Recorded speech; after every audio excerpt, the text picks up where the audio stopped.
Americans love to eat. Don't believe me? Just look at any of the establishments you see heading down a highway. From fast food to family restaurants, it's plain to see that the food we eat plays a large role in our lives. But did you know that food production contributes to global climate change? Let's take a look at the numbers.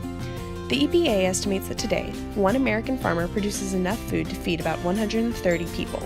There are 313 million people living in the United States, which means we need a very large number of farmers, roughly 2 million, in order to keep our population fed. Currently, 613 million acres of land in the United States is used for livestock production, including chicken, pork, and beef. Another 20% of land in America is used to grow crops like corn, wheat, fruits, and vegetables. Because so much land is used for agricultural purposes, resources like space, water, and clean air are limited. As a result, farms have reduced in size while maintaining production rate. Farms that produce mass amounts of food on a commercial scale are labeled as factory farms. Factory farms differ in practice from smaller, family-owned farms in terms of how much food they produce and how quickly. Many factory-farmed animals like pigs and poultry are now raised in smaller indoor enclosures that keeps the animals safe from diseases, weather conditions, and predators.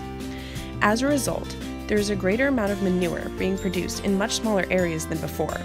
The increased concentration of ammonia, nitrogen, phosphorus, and other pollutants found in manure needs to be handled with care and consideration for the surrounding environment. The U.S. economy has pushed farms to produce more at a faster rate, resulting in lower quality, environmentally safe habits.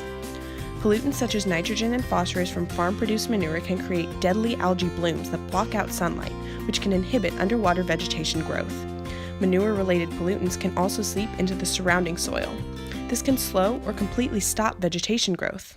The lack of land and aquatic-based vegetation allow for more CO2 to remain in the atmosphere as surrounding photosynthesizers begin to die out. Without these key photosynthesizers, CO2 cannot be converted back into oxygen. The high concentration of carbon dioxide in the atmosphere heats up quickly as it absorbs the heat from the sun. This raises the temperature of the Earth to the point of environmental impact. EPA estimates that 170,750 river miles, 2,417,801 lake acres, and 1,827 estuary square miles have been severely damaged by the pollution from poor agricultural practices. These are figures taken in 2007, and the numbers have likely grown since then. To learn more and to find out how you can help, visit www.epa.gov/agriculture.